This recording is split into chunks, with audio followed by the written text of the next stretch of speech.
Capítulo 20, Londres, 1931. Mais tarde, Eleanor foi tomar chá na Liberty.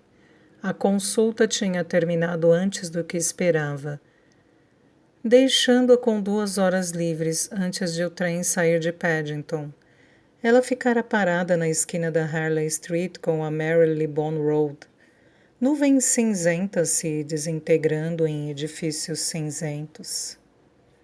Antes de se decidir e acenar para um táxi. E então ali estava ela. Girou a delicada colherzinha em círculos, mexendo o leite e depois tilintou a borda fina da xícara de porcelana. Ela chamou a atenção de um homem bem vestido em uma mesa próxima, mas não devolveu seu sorriso educado e indagador. Foi estupidez dela tanta esperança, mas as coisas são assim. Não há ninguém mais tolo que um tolo velho. Anthony tinha razão. O médico não tinha nada de novo para oferecer. Apenas mais da mesma conversa. Eleanor às vezes se perguntava se a esperança, aquele hábito terrível, em algum momento morria. Melhor ainda, se poderia ser morta. As coisas seriam muito mais fáceis se pudesse, se fosse tão simples quanto desligar um interruptor.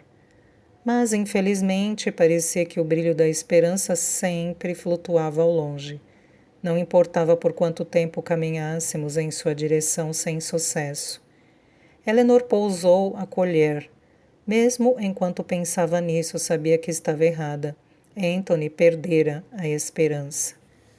Não nos campos da França, talvez, mas em algum momento na década seguinte.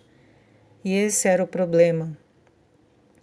Era por isso que ela precisava continuar tentando.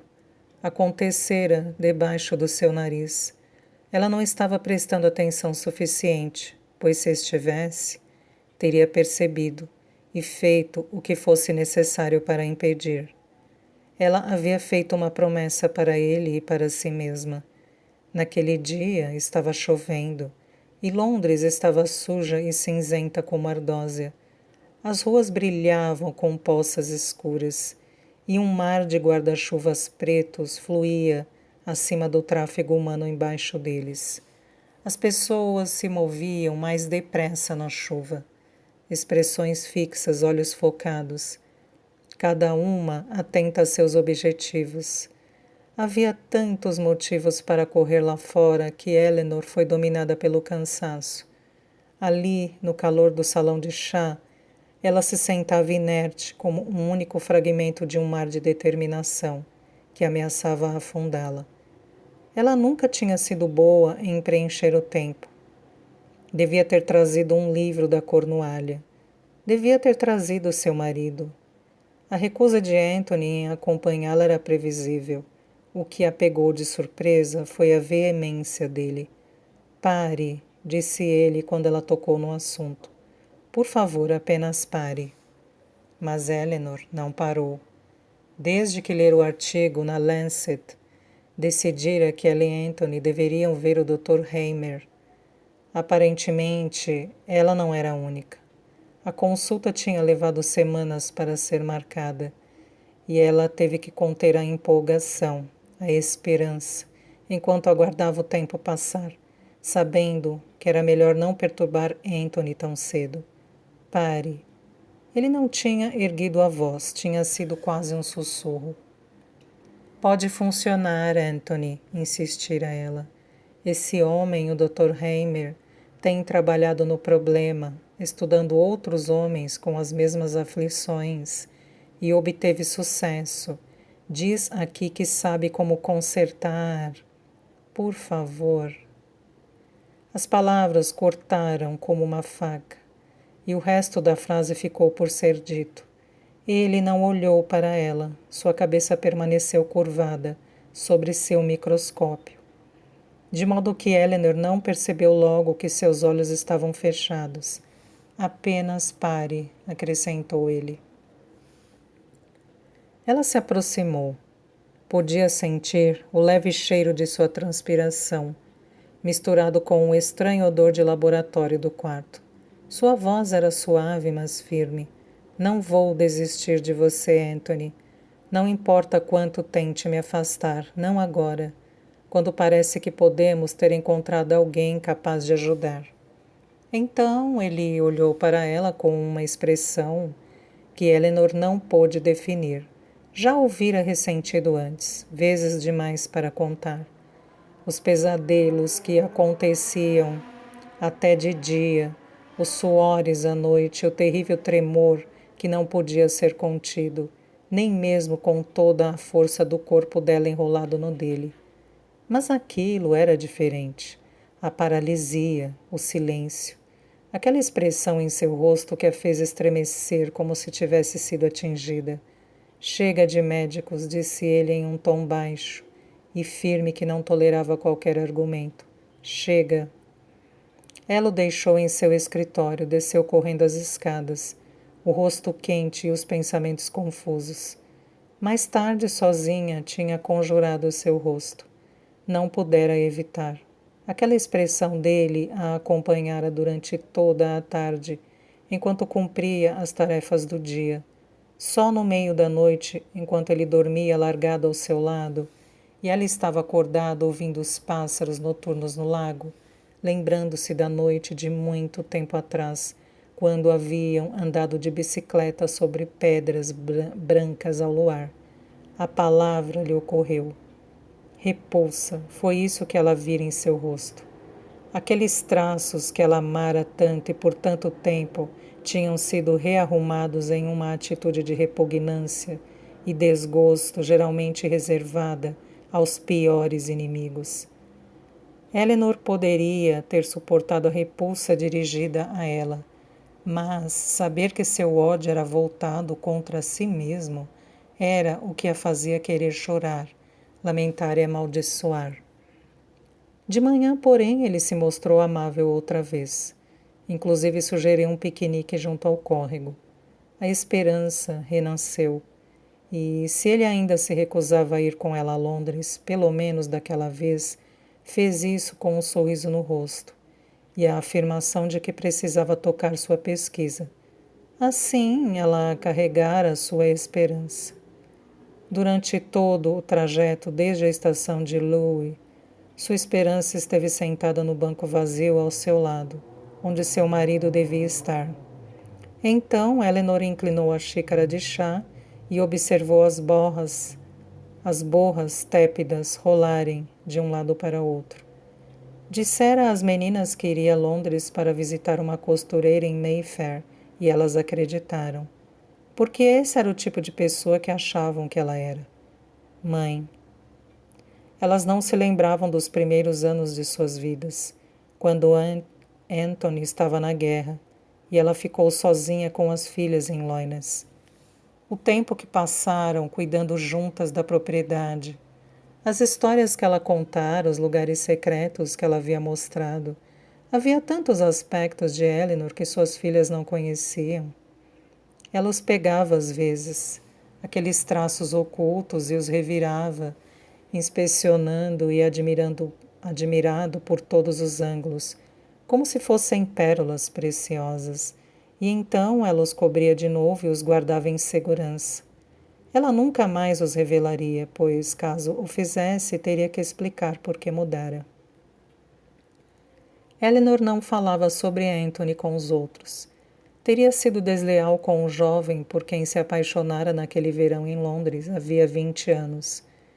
E mais devastador, talvez, com sua firme crença de que um dia isso também passaria.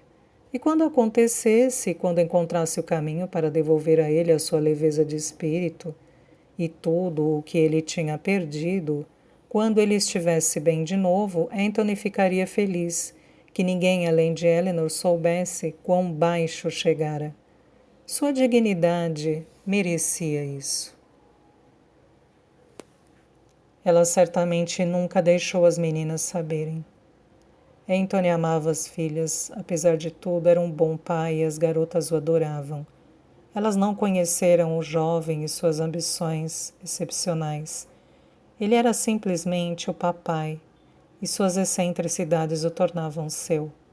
Os longos passeios pelos bosques, Dias seguidos em que ele desapareceria, voltando com seu saco cheio de amostras de folhas de samambaia ou borboletas, tesouros que as garotas espiavam e o ajudavam a arquivar.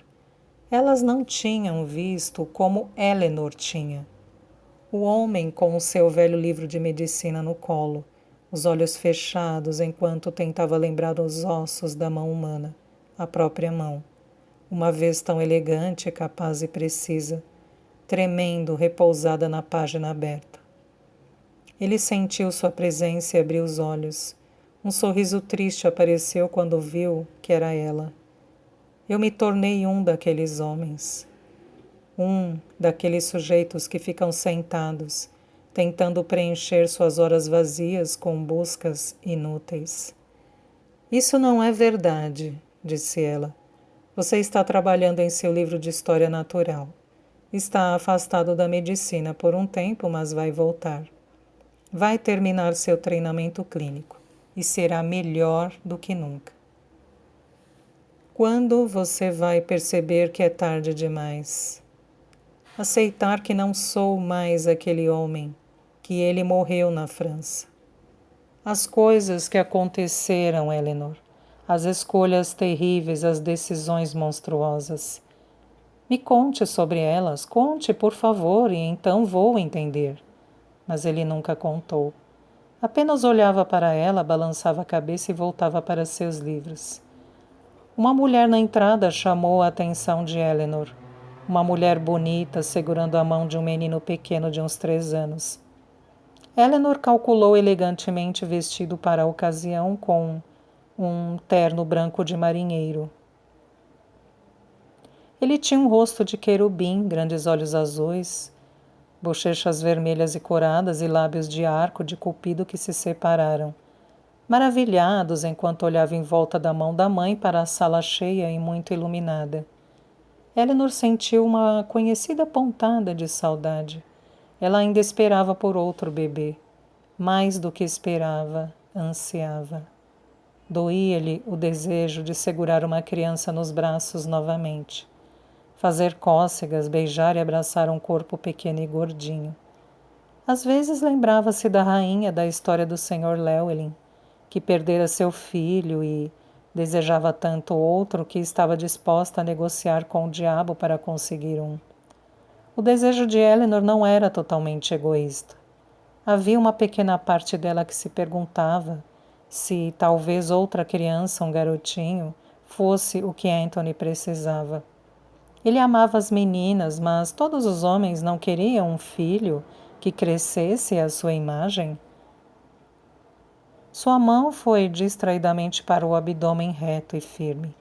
Às vezes, ainda havia momentos de ternura entre eles, quando ele conseguia.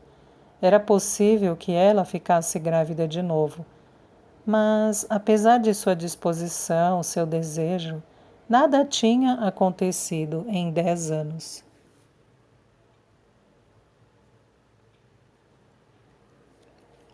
Ansiosa, Eleanor forçou-se a desviar o olhar da mulher e do filho.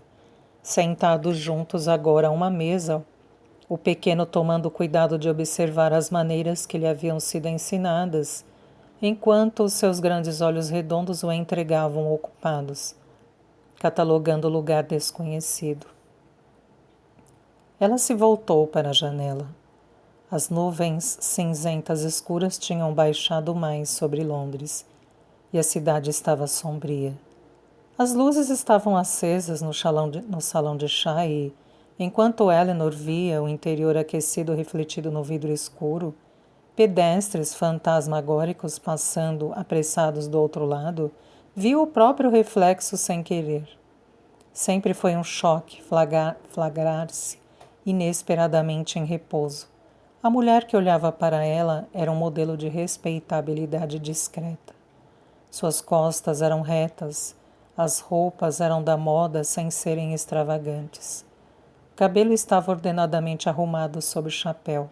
Seu rosto era uma máscara agradável que não entregava nada. O tipo de rosto pelo qual os olhares de outras pessoas passavam direto. A mulher no vidro era tudo o que Eleanor havia jurado que não seria. Com certeza não o tipo de pessoa que Eleanor, a aventureira, esperaria se tornar quando crescesse. Eleanor pensava nela algumas vezes, sua versão da infância, aquela garotinha com olhos selvagens, arregalados, cabelos rebeldes e um feroz espírito de aventura. Eleanor gostava de imaginar que ela ainda estava lá em algum lugar, que ela não fora domesticada, mas, em vez disso, tornara-se de novo uma pérola que rolou para longe, que ela estava em algum lugar esperando que as fadas a encontrassem e os bosques a trouxessem de volta à vida. O pensamento era perturbador e Eleanor fez o que sempre fazia quando pensamentos sombrios ameaçavam derrubá-la. Ela se mexeu. Um gesto rápido trouxe o garçom. Ela pagou a conta. Pegou sua bolsa, puxou o vestido, para o qual mal olhar antes de comprar, e, com uma sacudidela para abrir o guarda-chuva, foi para a rua. A bilheteria estava lotada quando ela chegou à estação. O cheiro de roupas molhadas era penetrante. Eleanor se juntou a uma fila de viajantes descontentes e fez seu caminho lentamente até a frente. Tenho passagens reservadas em nome de Edevane, disse ao atendente do outro lado do balcão. O homem começou a procurar em sua caixa de arquivo e, enquanto ele murmurava os nomes que passavam, Eleanor olhou para trás da multidão, empurrando. Acho que o trem está cheio, observou. O homem não ergueu os olhos. O trem anterior quebrou. Foi essa confusão a tarde inteira, com as pessoas tentando se acomodar nos trens seguintes. Edevane, você disse? Sim. Aqui estão. O homem na cabine deslizou 2 bilhetes por baixo da grade. Embarque na plataforma 3. Eleanor se virou para sair, olhando para os 2 bilhetes em sua mão enluvada. Ela abriu caminho de volta até a frente do balcão. Meu marido não vai viajar comigo, disse quando capturou a atenção do funcionário. Ele teve um contratempo, mais desculpas. Dava desculpas sem pensar ultimamente. Não há reembolso, disse o homem, enquanto começava a atender o cavalheiro atrás dela. Não quero reembolso, só quero devolver este bilhete. Eleanor o deslizou de volta pela grade. Não preciso dele. Pode ser usado por outra pessoa. Sentou-se no vagão esperando que o trem saísse da estação. Na plataforma, homens de terno andavam, muito ocupados, enquanto carregadores empurravam as torres, inclinadas das malas por entre a multidão, e pequenos grupos de pessoas faziam os rituais íntimos de despedida. Parecia a Eleanor, enquanto os observava, que alguns dos momentos mais vívidos de sua vida foram determinados em estações como essas. No dia em que ela conheceu Anthony, a limonada na estação de metrô Baker Street, e na manhã de 1914, quando ela se despedira do marido que ia para a guerra. Parecia tão arrojado em seu uniforme, Howard ali ao lado dele, ambos brilhando, cheios de juventude. Quando ele lhe disse que planejava se alistar, os 2 deitados lado a lado sobre um cobertor junto ao córrego em Loines, milhares de razões para ele não ir lhe passaram pela cabeça. Mas estamos tão felizes, murmurou ela. Seremos felizes de novo quando eu voltar para casa. Se você voltar para casa. Foi petulante, a primeira coisa que lhe veio à mente, e a pior que poderia ter dito. Egoísta, infantil e verdadeira. Ela se puniu depois. Os 4 anos seguintes lhe ensinariam temperança. Mas, naquele tempo, o medo, o pânico e sua impotência para conter seu fluxo a tornavam feroz. É uma guerra, você sabe. Não vai ser um piquenique. Ele estendeu a mão para afastar um cachinho teimoso que tinha caído sobre os olhos dela. As pontas dos dedos dele em sua têmpora a fizeram estremecer. Tenho formação médica, Eleanor, posso ser útil. Esses homens, meus amigos, vão precisar de pessoas como eu. Eu preciso de você. Há outros médicos, homens com experiência clínica. Ele sorriu suavemente. Você deve saber que não há outro lugar em que eu preferiria estar além daqui com você. Mas quem eu seria se não fosse? Como eu poderia viver comigo mesmo se não ajudasse? Como você olharia para mim se eu não fizesse a minha parte? Se um homem não pode ser útil a seu país, é melhor que morra. Ela soube então que não havia nada que pudesse dizer para fazê-la mudar de ideia, e essa percepção a queimou por dentro. Sentiu o gosto de cinzas na boca. Prometa-me que vai voltar, disse ela, jogando seus braços em volta dele e enterrando o rosto em seu peito, agarrando-se como se ele fosse uma rocha em um mar revolto. É claro que vou voltar. Não havia a menor sombra de dúvida. Nada vai me impedir. Não vou deixar. Caminharam juntos para a estação no dia em que ele partiu, e ela se sentou com ele no vagão, enquanto outros jovens soldados em uniformes novos subiam a bordo. Ele a beijou e por um momento ela achou que não seria capaz de deixá-lo ir. Então o apito soou e ela estava na plataforma novamente, sem ele. E o trem se afastava. A casa, quando ela voltou, permanecia quente e imóvel. O fogo queimava na lareira da biblioteca, exatamente como quando eles saíram. Estava tão silencioso. Uma fotografia dos dois jazia sobre a mesa debaixo da janela. E, enquanto olhava para seu rosto risonho, Eleanor tentou se convencer de que ele estava lá em cima ou lá fora no lago, e que voltaria a qualquer momento, chamando-a pelo corredor para se juntar a ele. Mas sua ausência gritava por toda parte, e Eleanor percebeu de repente quão longos seriam os próximos dias, semanas e meses. Insuportavelmente longos. Graças a Deus tinha seu bebê, Débora, que lhe dava os motivos para concentrar toda a sua atenção. Não era tão fácil revoltar-se no calor do medo, quando se estava sendo observado por olhos arregalados e confiantes. Uma pessoinha que queria sorrir e estava lendo a expressão da mãe, procurando o sinal de que não havia problema em fazê-lo.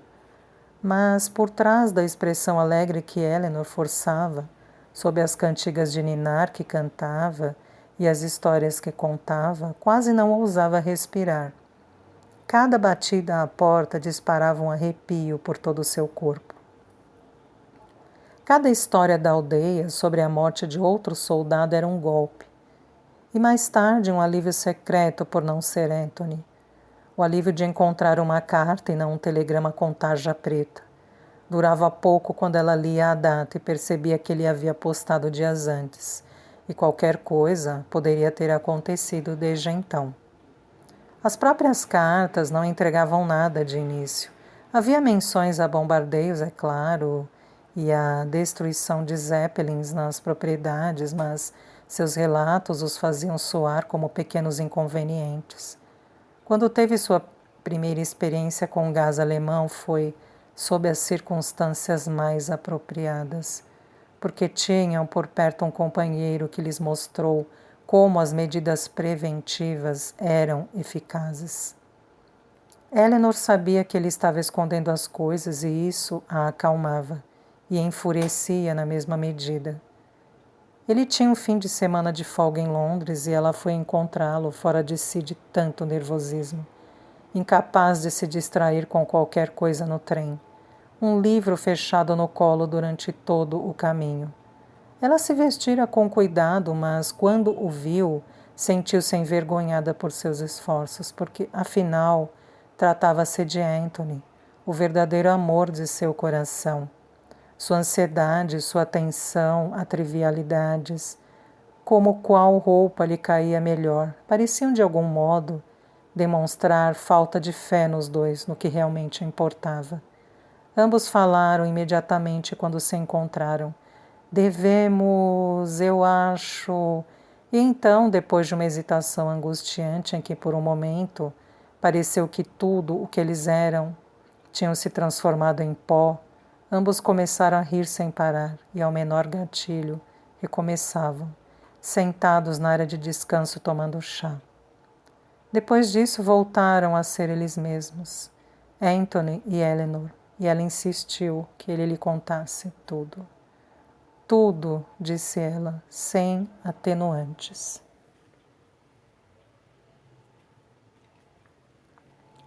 Estava desesperada por ultrapassar a superfície educada e inadequada das cartas que ele enviava para casa. Então ele contou. Falou da lama e dos ossos que os homens quebravam, tentando se arrastar por ela. E dos homens que eram engolidos inteiros. Chamou o Somme de uma máquina picadora e disse que a guerra em si era intolerável. Descreveu a agonia do fracasso de seus homens. Eles estavam morrendo, disse um após o outro. As cartas para casa mudaram depois desta visita, e ela não tinha certeza se estava contente. Ocorreu-lhe que devia ter sido mais cuidadosa com o que desejava. A censura removia as piores partes, mas restava o suficiente para que ela soubesse que as coisas continuavam sombrias, que a guerra pedia aos homens que fizessem coisas horríveis e que fazia coisas horríveis com eles em troca. Quando Howard foi morto, o tom das cartas mudou outra vez. Não havia mais referências a seus homens, e Anthony nunca mais mencionou outro amigo pelo nome. E o mais arrepiante de tudo, suas cartas, que sempre foram preenchidas com perguntas sobre o lar, com fome de detalhes sobre Débora e o novo bebê Alice. Eu também queria estar aí. Me sinto tão distante de todas vocês. Seja forte, meu amor, e enquanto isso, por que não me manda um cachinho do cabelo da minha bebê? A partir daquele momento passaram a ser pouco mais que relatos frios e estatísticos do que acontecia na frente de batalha. Podiam ter sido escritas por e para qualquer um. E então Eleanor teve que enfrentar de uma vez as duas dores da morte de Howard. O choque da notícia, seu impossível caráter definitivo e a subsequente perda do marido, que já estava muito longe, atrás de um muro de boas maneiras impenetrável. No dia que ele voltou de vez, 12 de dezembro de 1918, Eleanor levou as duas pequenas a Londres para ver o trem dele chegar. Havia uma orquestra na estação, violinos tocando canções de Natal. Como vamos saber que é o papai? Perguntou Débora. Ela estava intensamente curiosa sobre essa pessoa que conhecia apenas da fotografia na moldura ao lado da cama da mãe. Nós saberemos, respondeu Eleanor. A fumaça encheu a estação quando o trem chegou e no momento em que se dissipou, os recrutas estavam saltando para a plataforma. Quando ela finalmente o viu, na fração de segundo antes de seus olhos encontrarem os dela, sentiu o peso dos anos. Ansiedades aglomeradas como traças ao redor de uma chama. Eles ainda se conheceriam? Seria como antes? Tinha passado tempo demais? Você está machucando minha mão, mamãe, disse Alice. Nem 2 anos e já tinha um admirável talento para a franqueza. Sinto muito, querida, sinto muito. Logo em seguida ele olhou diretamente para ela, e por um breve instante ela viu algo em seus olhos, uma sombra, com a forma de Howard e todos os outros como ele. Depois essa imagem sumiu. Ele sorriu e era Anthony, seu Anthony, finalmente de volta para casa. O apito soou lá fora, o trem estava prestes a sair e já não era sem tempo. Pela janela, Eleanor observava os trilhos enegrecidos. Fora tão maravilhoso tê-lo em casa. As garotas não se cansavam dele. Loines parecia mais brilhante por ele estar lá, as coisas estavam mais claras, como se alguém tivesse ajustado o foco de uma câmera. A vida continuaria como ele havia prometido, Mais de 4 anos se passaram, mas a guerra foi vencida e eles compensariam o tempo perdido. E se às vezes suas mãos tremiam um pouco, se ele se interrompia no meio de uma frase e tinha que reorganizar seus pensamentos antes de continuar, se ocasionalmente acordava de um sonho ruim e se recusava a falar sobre Howard, bem, esses eram problemas compreensíveis e com certeza se resolveriam. Ou foi o que ela pensou. Na primeira vez em que aconteceu, eles estavam lá fora no jardim. As meninas tinham corrido atrás dos patos e, depois, a babá as levara para dentro, para o jantar. Foi uma tarde gloriosa, o sol parecia hesitar para se pôr, como se não suportasse a ideia de terminar o dia. Estava balançando no horizonte, jogando fitas cor-de-rosa e malva no céu como cordas de vida, e o ar era doce como perfume de jasmim. Haviam trazido as cadeiras de vime brancas da casa e Anthony, tendo passado a tarde entretendo as meninas, finalmente abriu o jornal que trouxera, apenas para cair no sono atrás dele. Edivina, a nova cadelinha, pulava aos pés de Eleanor, trazendo uma bola que as filhas tinham encontrado para ela. Eleanor estava rolando essa bola suavemente ao longo do gramado, rindo com carinho, enquanto a filhote tropeçava em suas orelhas para buscá-la de volta. Ela estava procurando a cadelinha, levantando a bola para fora de seu alcance, pelo simples prazer de vê-la se equilibrar nas patas traseiras, as dianteiras se agitando no ar para depois mordiscar. Eram dentes afiados. A filhote já havia conseguido abrir buracos na maioria das meias de Eleanor. Uma pequena e querida ameaça tinha um sexto sentido para destruir justamente as coisas que não deveria destruir. Mas era impossível ficar brava com ela. Bastava erguer aqueles grandes olhos castanhos e inclinar um pouco a cabeça, que Eleanor se derretia. Ela queria um cachorro quando era criança, mas sua mãe dizia que cachorros eram bestas imundas e ponto final.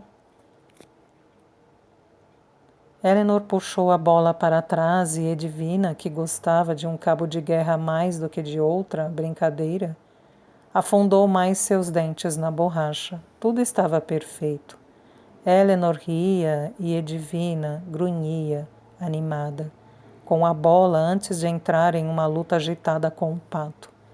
O sol brilhava laranja no céu e então, de repente, Anthony aparecera sobre elas com um grito poderoso. Com um movimento rápido, agarrou a cadelinha e a apertou contra o chão, as mãos em volta do pescoço dela.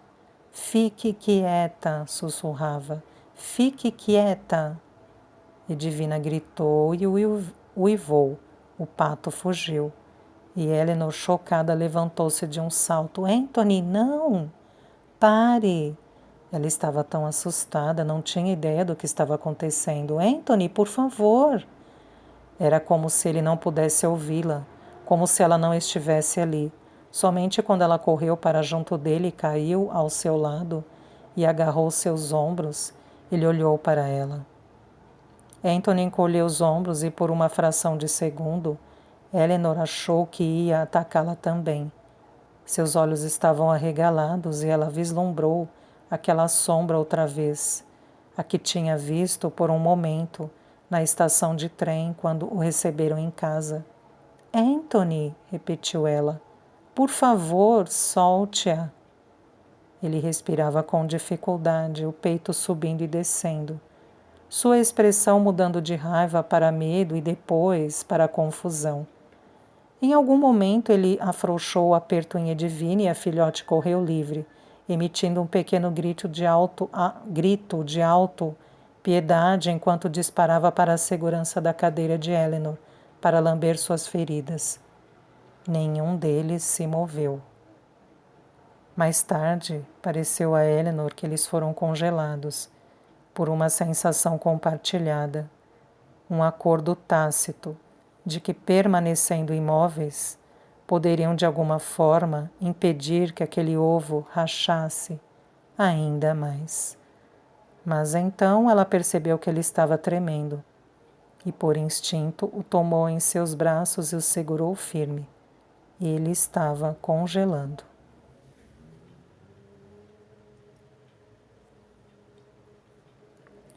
Pronto, pronto!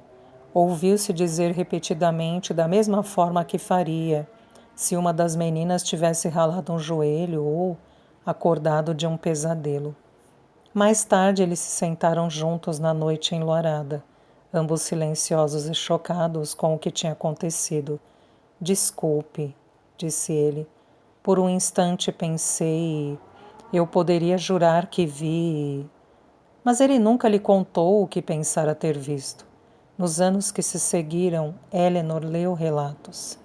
Conversou com médicos e aprendeu o suficiente para saber que Anthony devia ter revivido um trauma de guerra quando atacou Edwina, mas nunca falaria sobre as coisas que se moviam nas sombras. E essas coisas voltaram, aqueles fantasmas. Ela estava falando com ele, então o pegava olhando para longe, com a mandíbula contraída. A princípio com medo, depois decidido. Com o tempo ela concluiu que tinha algo a ver com Howard, sobre a forma como ele tinha morrido.